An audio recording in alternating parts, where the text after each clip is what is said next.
آج ہم نوجوانوں میں پڑھائی سے جڑے کچھ عام رویوں پر بات کر رہے ہیں۔ وہ بوریت، تھکاوٹ یا کبھی کبھی وہ جملہ سننے کو ملتا ہے، مجھے کوئی پرواہ نہیں۔ تو اکثر والدین پریشان ہو جاتے ہیں کہ یہ سستی ہے، کوئی بغاوت ہے یا کچھ اور چل رہا ہے۔ اس الجھن کو سلجھانے کے لیے ہم فریحہ ریحان کے ایک مضمون ادراکی رکاوٹیں، نوجوانوں کی پڑھائی کی گہری کہانیاں، اس سے مدد لیں گے۔ جی بالکل، اور یہ مضمون بڑا دلچسپ ہے کیونکہ یہ 3 ایسی خاموش صداؤں کی بات کرتا ہے جو ان رویوں کے پیچھے ہو سکتی ہیں۔ ایک تو ہے مواد کا فقدان یعنی میس ایبسنس، دوسرا تماشائی پن اسپیکٹیٹرزم، اور تیسرا لاپرواہی کا نقاب ماسک آف انڈیفرنس۔ اور بات یہ ہے کہ یہ صرف موڈ نہیں ہوتے، یہ اصل میں اشارے ہیں کہ سیکھنے کے عمل میں کہیں کوئی رکاوٹ آ رہی ہے۔ اچھا، تو پہلی خاموش صدا مواد کا فقدان، یہ کیا ہے؟ بالکل مضمون میں ایک مثال تھی علی کی، جو ریاضی کی کتاب کھولتا ہے اور بس اونگھنے لگتا ہے۔ ہاں، صحیح پکڑا آپ نے۔ یہ وہ صورتحال ہے جب جو چیز سیکھی جا رہی ہے یعنی مواد، اس کا طالب علم کی اپنی زندگی، اس کے تجربے سے کوئی جوڑ نہیں بن پاتا، تو دماغ کے لیے وہ معلومات بالکل خالی، بے معنی ہو جاتی ہیں۔ جیسے مضمون میں ثنا کی مثال ہے، تاریخ کے نام، واقعات اسے یاد ہی نہیں رہتے۔ کیوں؟ کیونکہ ان کا اس کی دنیا سے کوئی تعلق نہیں، کوئی لنگر نہیں ہے، تو یادداشت بھی آپ دیکھیں کمزور پڑ جاتی ہے۔ اوہو، تو یہ صرف بوریت نہیں ہے، یہ اصل میں دماغ کا کنیکٹ نہ کر پانا ہے، مطلب رابطہ ہی نہیں بن رہا۔ جی یہ تو بالکل ایک نئی طرح سے دیکھنے والی بات ہے۔ ہم تو اس کا حل کیا ہے پھر؟ مضمون کچھ بتاتا ہے اس بارے میں، کوئی عملی ٹپس؟ جی ہاں، بتاتا ہے۔ مضمون والدین کو مشورہ دیتا ہے کہ مواد کو زندہ کریں۔ جیسے کوئی کہانی ہے تو اس کا کوئی حصہ ایکٹ کر کے دکھا دیں، یا بچوں سے کہیں کہ وہ آپ کو ایکٹ کر کے دکھائیں۔ جیومیٹری سمجھا رہے ہیں تو دھاگے یا سکے استعمال کریں، کوئی ٹھوس چیز۔ نئے الفاظ سیکھیں تو ان سے کوئی لطیفہ، کوئی چھوٹی سی کہانی بنوا لیں، یا یہ کہیں کہ اچھا یہ مجھے سکھاؤ۔ اچھا، یہ تو بڑا دلچسپ طریقہ ہے۔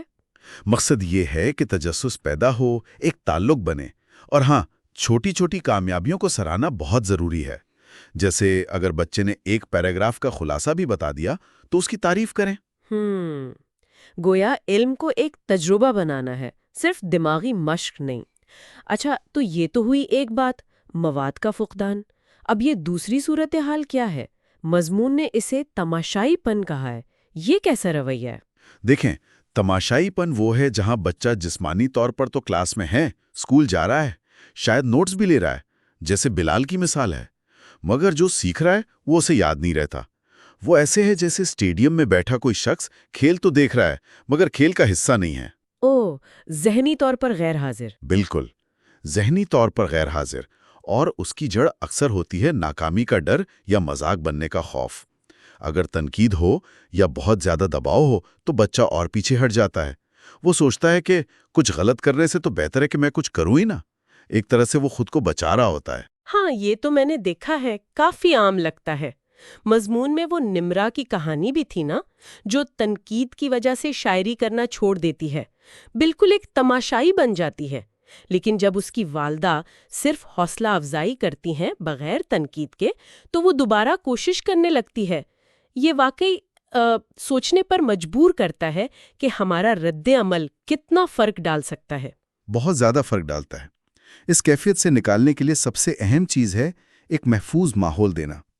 بچوں کو یہ احساس دلانا کہ وہ بغیر کسی ڈر کے بات کر سکتے ہیں، سوال پوچھ سکتے ہیں، الجھن کو سیکھنے کا ایک نارمل حصہ سمجھا جائے، غلطیوں پر شرمندگی نہ دلائی جائے۔ اور ایک اور دلچسپ بات، ان کی جو اپنی دلچسپیاں ہیں جیسے میوزک ہے، ڈرائنگ ہے، ان کو سبق سے جوڑنے کی کوشش کریں۔ اچھا، اور سب سے بڑھ کر کوشش کو سرائیں، نتیجے کو نہیں، کوشش کو۔ مضمون میں وہ آج کیا کوشش کی ڈائری کا آئیڈیا بھی ہے، وہ بھی مددگار ہو سکتا ہے۔ محفوظ ماحول اور کوشش کی قدر، جی یہ بہت اہم نکات ہیں۔ اچھا، اور اب وہ تیسری خاموش صدا، لاپرواہی کا نقاب۔ زویا کی مثال دی ہے مضمون نے، جس کے امتحان اچھے نہیں ہوئے تو وہ کہتی ہے مجھے تو پرواہ ہی نہیں، حالانکہ لگتا ہے کہ اندر سے بات کچھ اور ہے۔ جی، یہ ایک آپ کہہ لیں دفاعی طریقہ کار ہے، ایک شیلڈ ہے۔ اندر کی جو تکلیف ہے، کوئی خوف ہے یا دباؤ ہے، اسے چھپانے کا ایک طریقہ۔ مجھے پرواہ نہیں کہنا اکثر زیادہ آسان لگتا ہے بنسبت یہ کہنے کے کہ میں ناکام محسوس کر رہا ہوں یا مجھے ڈر لگ رہا ہے۔ ہوں لڑکے اور لڑکیاں شاید اسے تھوڑا مختلف طریقے سے استعمال کریں، لیکن بنیاد میں اکثر فیصلے کا خوف ہی ہوتا ہے۔ اور اگر والدین اس رویے پر سختی دکھائیں یا لاتعلق ہو جائیں تو یہ نقاب اور بھی پکا ہو جاتا ہے۔ یہ سمجھنا واقعی بہت ضروری ہے۔ تو پھر اس نقاب کے پیچھے جو اصل احساسات ہیں ان تک کیسے پہنچا جائے؟ مضمون کیا کہتا ہے اس بارے میں؟ مضمون کا سارا زور اصلاح کرنے کے بجائے تعلق بنانے پر ہے۔ بچے کے پاس بیٹھیں، بس ساتھ موجود ہوں، پوچھیں کہ کیا وہ بات کرنا چاہتا ہے یا چاہتی ہے۔ زبردستی نہیں، اپنی کمزوریاں بھی شیئر کریں، جیسے پتہ ہے میں بھی ایک بار فیل ہوا تھا۔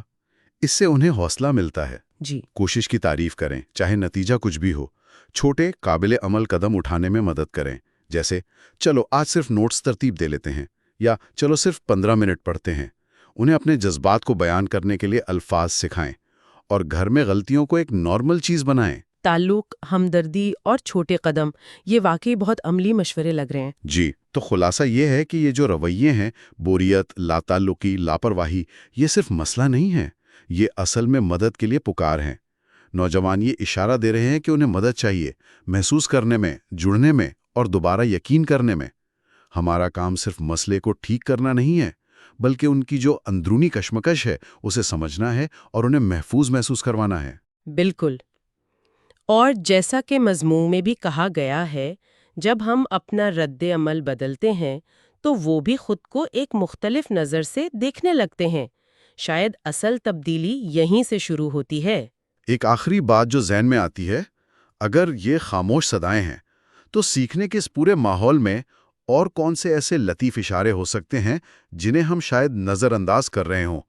ہم تعلیمی مشکلات کے پیچھے چھپی ان کہی ضروریات کو سننے میں کیسے مزید بہتر ہو سکتے ہیں؟ یہ ایک سوچنے کی بات ہے۔